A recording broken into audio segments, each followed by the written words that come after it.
What's going on, Port fans? Welcome back to another video on my channel, and today we are previewing Port Adelaide's ANZAC round clash against Geelong, Adelaide Oval, Saturday night at 7:10 p.m. Let's take a look and see what this game is going to bring to us for this weekend.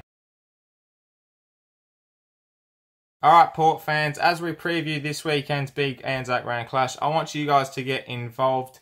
First of all, comment below your predictions of the game and what you would like to see from Saturday night. And also, Saturday night, if you're attending the game, please get involved on social media. Hashtag ThePear and your chance to be featured in the video review on Monday. I will showcase everyone's pictures.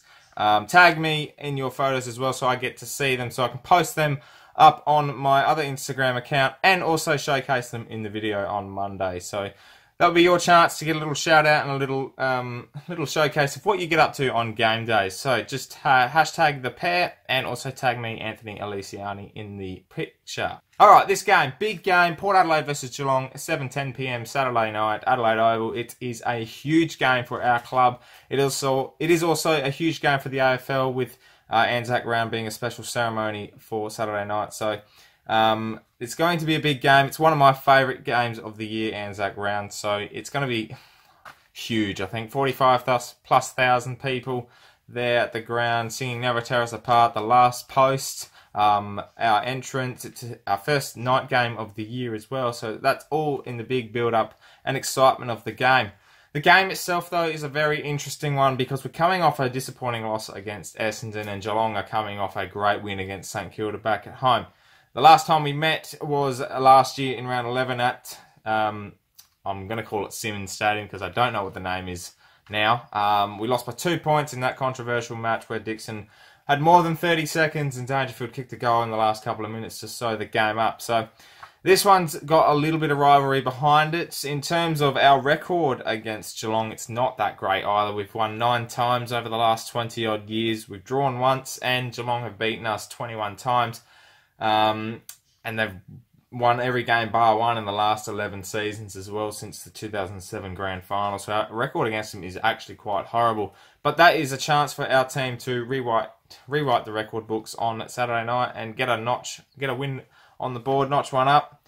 Some key points. Obviously, the ruck debate is a big one that keeps coming around. We know Billy Frampton this week, Ken stated that he doesn't want to play a raw ruckman who's not ready. So what have we done? We've brought in Jack Homps to stick up our defence a little bit, keep our structures down there, for Dougal Howard to do more of a permanent ruck role across the weekend. So I like that move, changing things up a little bit. Getting different structures, getting different players, but you're also keeping that structure of Dougal in the ruck. Hearing as well that Charlie Dixon might play a bit of a ruck role as well, which is good because unfortunately Westhoff doesn't do the job as well as we hope he can, and obviously as well as he can as well, because he plays a better role across that roaming half forward flank.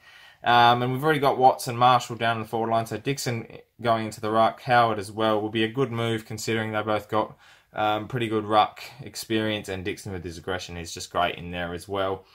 And also, it's going to be a battle of the midfield. Port Adelaide versus Geelong, both got great midfields. Got Ollie Wines, Jared Pollock, players like Sam Gray go through there as well. Travis Boak, you've got Brad Ebert as well. All these players that just continue to get the ball. Robbie Gray's going to be in there as well against the likes of Dangerfield, Selwood, Menegola, Duncan as well. These players that are just experienced and just know the drill. It's going to be a big midfield battle, and it's all up. I reckon it's going to be one out of the midfield, which most games are, but this one's more important and more crucial than ever. If we can win the midfield battle, then we will certainly win the game. I think our forwards will outdo a very unexperienced and very short Geelong defence. No Henderson and no Harry Taylor, so it's going to be a big defensive game as well for both teams. Hawkins down in the forward line against Cleary and Tommy Jonas. You've got Jack Homps down there as well now. So it's all down to the midfield, and I think our mentality is the most important thing. If we're on this weekend in the middle, then the rest will take care of itself because our defence is really good. Our forward line continues to hit the scoreboard. So it's all about kicking straight, our midfield mentality this weekend, and taking our opportunities when we can, and that's how we'll win the game. Because Geelong are just going to keep at it, and they'll bring it. Saturday night, no doubt about that, especially in such an important game. As I said, Jack Homps comes back into the side for Trent McKenzie, who only plays the one game last weekend, and also Tom Rockcliffe is out with a calf injury, so he might be out for a couple of weeks. Jake Need comes into his spot, so I like that move from Kenny. I think out of everyone, Jakey Need brings the most forward pressure without the tackles, obviously. We could have had someone else come in, like a Trengove, Will Snelling come in as well. That would have been a good additions to the side, but keeping it with Jake Need, he's got good forward pressure, so it's not a bad move, I think. Although some people will complain about gold passes and stuff like that from Kenny, I can completely agree with that as well. Give some new guys a try, but Jakey Need, I reckon, is still a good option considering what he can do and how we know he plays when he's on as well. So the other bloke that's not playing this weekend, and I'll keep this to a minimum, but Sam Powell-Pepper is not playing. He's made the mature decision not to play due to the ongoing AFL investigation. I think this is a mature move from SPP, even though I'd really like him to be out there. He brings a lot of grunt to the midfield, and he just a lot of aggression from him is really important. So the AFL are taking their time with that one. I think it's a little ridiculous. It's taken 11 days, but nonetheless, it's got to continue on, and hopefully he'll be back for North Melbourne. If not, he will be playing SANFL on Wednesday afternoon for the ANZAC Day clash against Sturt, which is at Unley Oval. It's 1:10 Wednesday afternoon. So speaking of the Magpies, we'll quickly preview them. They obviously had a shocking weekend last weekend, horrible weather conditions, drawing with the Eagles, who kicked only 2 goals, 16, which is horrible from them. The Magpies will be looking to bounce back. Away at Unley, I think they'll win comfortably, 3 goals. I'd say no more than that. It's going to be a good clash, Anzac Day. So hopefully a few of the boys like Lindsay Thomas, Will Snelling continue to improve. Levi Proud, who's done a really good job playing in the SANFL as well. So maybe you might see him next year in a Port Adelaide Power Guernsey. Who knows? In terms of the Port game, still the Power game on Saturday night. Good start. That's what we've got to have. A good start with defensive pressure. Keep attacking, 4-quarter performance. That's as simple as I can say. I really believe that if we play 4 quarters Saturday night, we will win. We're a good side. We're a top 4 side when we're on. That's the thing. Got to be on song from the beginning. None of these slow half starts that we've been having this year so far. It's very important we get that going and get a good start on the scoreboard as well, putting that pressure on and kicking straight, which is the most important thing for our club and for our players. The other quick question I wanted to ask is, do we tag? Who do we tag if we do? I think last time Brad Ebert went on to Dangerfield, kept him fairly quiet. Maybe Selwood, we keep quiet as well. Depends which one you really want to go for. If we tag Dangerfield, he's probably going to end up going forward. That's where you chuck Jonas on him.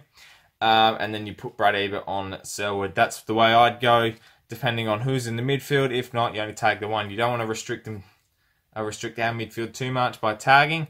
Because tagging is a dying talent, really, and Kane Corns is a perfect tagger for that, but unfortunately he's not out there anymore. So it just seems that we should at least control one of them, and that might impact their playing as well in the midfield, but they've got so much depth in their midfield that it's going to be good to see. Players like Tim Kelly as well, Kuniko, Parfit, are all in form, so Geelong are going to be on song. Things to look for this weekend. Number 1, a big crowd, 45,000 plus I reckon there'll be. I wish we could crack the 50, but that just doesn't happen much anymore at Port going home games. Big game, Adelaide Oval, Saturday night. Get there, Port fans, support your team. You've got memberships, we got nearly 60,000. Get to the game. It's a big game, and it's one that you don't want to miss. Anzac round with the last post. It's such a special game. It's one of my favourites, as I said before. So you get there and celebrate not only the game, but celebrate Anzac Day and show some support for all our troops out there. In terms of predictions, Port fans, my predictions for this week, I think Port Adelaide will get up by 11 points. I think it'll be a scrappy game, but a really fast game, a high-scoring one. It looks to be good weather this weekend.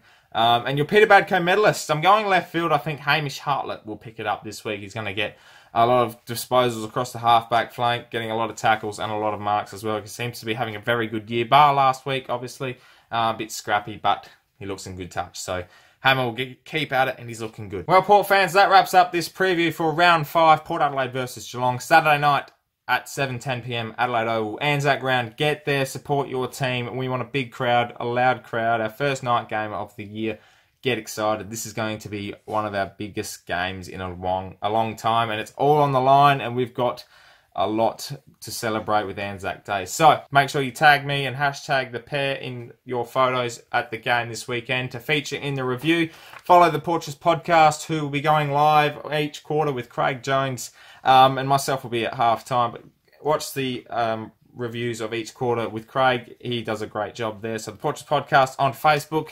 The link is in the description below. And if you'd like to follow me on social media, it's all in the description below as well. If you're new to the channel, please subscribe for plenty more Port Adelaide content, previews, reviews, vlogs, player chats as well, and everything else about Port Adelaide and AFL football. It's going to be a big game Saturday night. Anzac round. We salute the troops. My name's Anthony, Port fans. Thank you very much for tuning in. And obviously, come the pair.